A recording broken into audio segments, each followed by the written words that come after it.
Well, where even to start with this Minnesota Vikings win over the Las Vegas Raiders? Well, we can start in a couple of places because, wow, oh wow. Was that the most thrilling game in NFL history? Which team was going to score first? Because whoever scored first was going to win that game. So I was at the edge of my seat the entire time. Will the Raiders or the Vikings even throw for a single first down or run for a first down or complete a first down? It was a game filled with ineptness, if that's a word. The Minnesota Vikings somehow sneak past the Raiders 3-0 and are 7-6 with 4 games to go. A couple of takeaways here. My first takeaway is this. If you are a listener of the Minnesota Tim podcast, the podcast you're listening right now, you have been listening to prophecy this season. Going into the Raiders game after the Vikings lost to the Bears, and there was this big quarterback controversy, I came out on the podcast and said, the Minnesota Vikings are going to start Josh Dobbs. They're going to give him another opportunity to go out there and succeed with Justin Jefferson back in the Minnesota Vikings starting lineup as wide receiver 1. Minnesota Vikings went ahead and did that. But I also said, if Dobbs does not perform well against the Raiders, the Minnesota Vikings will replace him with Nick Mullens. And what happened? The Angels have been soaring through the sky as they show off just how magnificent my take was. That's my Bill Walton impression. But it's exactly what I said would happen. Also, after the Atlanta Falcons game, when the Minnesota Vikings fans were going crazy over the Josh Dobbs performance, I said it was a good performance. I said it was the entire Josh Dobbs experience because we got the fumbles, we got the explosive run plays, the touchdown pass to Powell. But what I also said was that Dobbs missed wide open receivers against the Falcons and chose to run.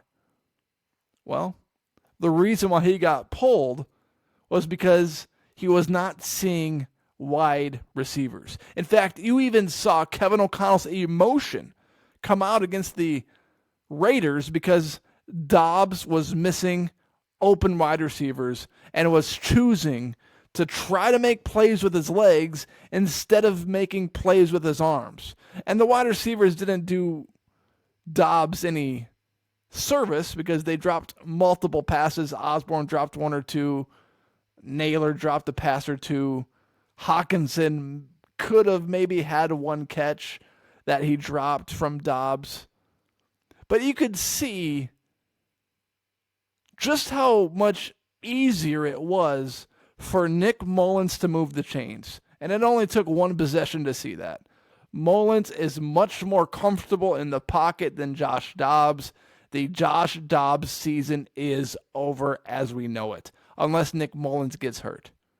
Mullens is going to be the guy against the Bengals because he gives the Minnesota Vikings offense the best chance to win the game. And Dobbs is not accurate enough from the pocket. He can't anticipate throws. He can't read defenses.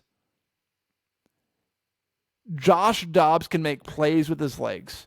And when plays with his legs aren't there, he is a below average quarterback.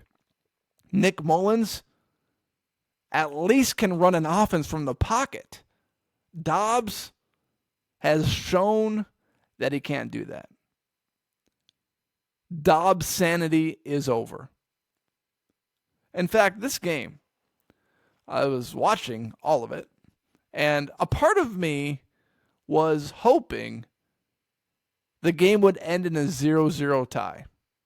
Because at what point in time is it so bad that you want to see something so bad happen? And we were really close. Nick Mullens made throws to Addison, made throws to Hawkinson. Osborne caught a pass or two from him. And the Minnesota Vikings were able to get in field goal range to make a play and kick the field goal. But obviously a lot of credit has to go to Brian Flores and what he was able to do. Ivan Pace Jr. was sensational.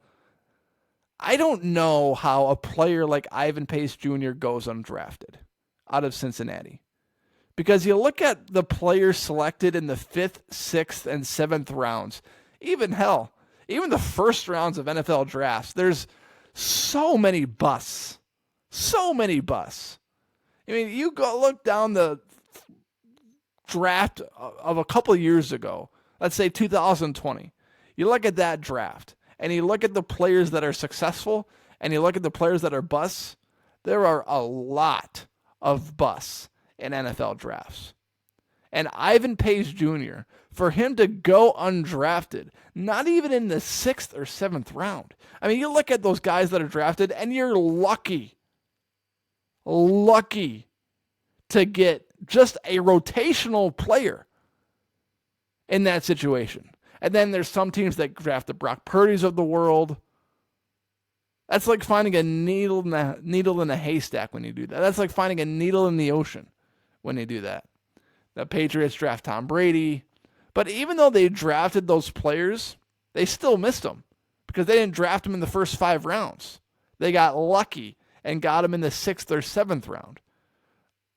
How does a talent, I know he's small, I know he's not the quote-unquote signature-looking linebacker in the NFL, but man, that guy has instincts. That guy has anticipation. That guy is able to somehow avoid blockers and take guys to the ground. He got the game-winning interception. And Ivan Pace Jr., I hope he's a Minnesota Viking for a long time. Because he is going to become, if he isn't already, a fan favorite. Because what he is able to do in Brian Flores' defense, giving up 0 points to the Las Vegas Raiders, starting in his rookie season. The defense is why the Minnesota Vikings won that game. And I don't know how the Vikings are going to retain Brian Flores this offseason. I think the goal and the hope is that, you know what? NFL teams still want to stay away from him because of his suing the NFL because of discrimination kind of stuff. But hopefully the Vikings can retain him for another year. And I mean, there's always teams that are looking for a head coach because so many teams fire their head coaches. And we just have to hope that the Vikings will be able to resign him or extend him and keep him for a long time. Because he has been unbelievable in terms of what he's been able to do with the Minnesota Vikings defense this season. Vikings won 3-0. Justin Jefferson got hurt because Josh Dobbs overthrew him. He went up to make a catch, which left JJ unprotected as a wide receiver. Looks like it's a rib injury. He got sent to the hospital as a precaution, but he's flying home with the Minnesota Vikings, but it's probably unlikely that he's going to play against the Cincinnati Bengals. Hopefully he can play against the Lions and the Packers and the Lions as they finish out the season. But the Minnesota Vikings are 7-6. They have a winning record. They have 4 games left of the season.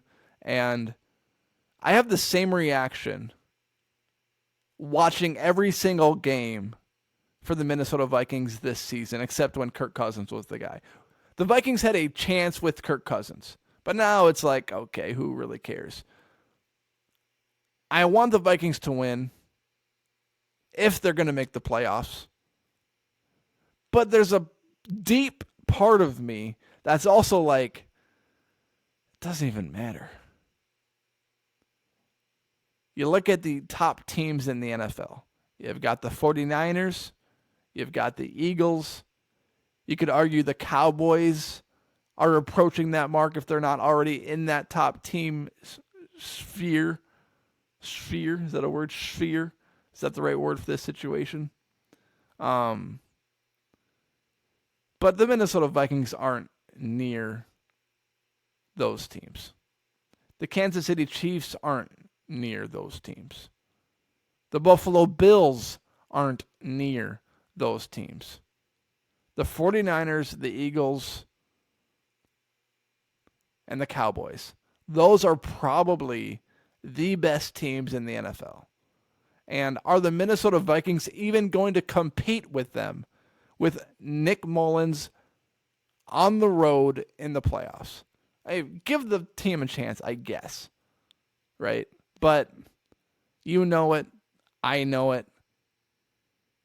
The long-term status of the Minnesota Vikings is dependent on two things. Can they re-sign Kirk Cousins in the offseason? Because now his number is massive. His agent is grinning from ear to ear because of the Minnesota Vikings' inability to move the football without him. And their ability to draft a quarterback this offseason. Because the time is now to draft a guy.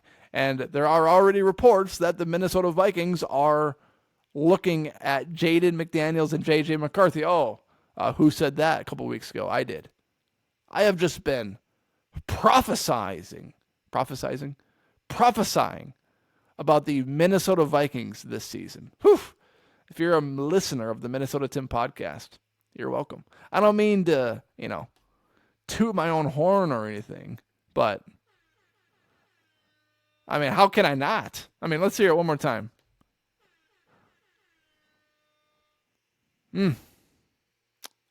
Vikings are 7-6. They beat the Raiders 3-0 in a thriller. Another one-score game for the Minnesota Vikings, and now they got the Bengals, and maybe I'll preview that later on. But the Bengals, they're looking legit with Browning as their quarterback. Vikings had Browning once upon a time, but they're now looking legit. And they're fighting for the playoffs. And the Vikings are on the road. So the Minnesota Vikings better hope that they're going to figure their crap out before next week, start Nick Mullens, and give themselves a chance. Thank you for listening to this episode of the Minnesota Tim Podcast. Check out Hokeland Farm for rotationally grazed 100% grass-fed Hereford beef. Do it today. No antibiotics. No medications. 100% grass-fed. You get 20% off if you tell Jared you heard about Hokeland Farm on the Minnesota Tim podcast. All you have to do is contact Jared at 952-491-1541. This beef is sold in quarters and halves, and they also have custom sample packs. Contact Jared today for 20% off beef, because it's beef season. 952-491-1541. Again, 100% grass-fed, rotationally grazed Hereford beef. Do it today. Thank you for listening to this episode and making this podcast a part of your day. Hey, the Vikings just win, baby. 7-6. Here we go.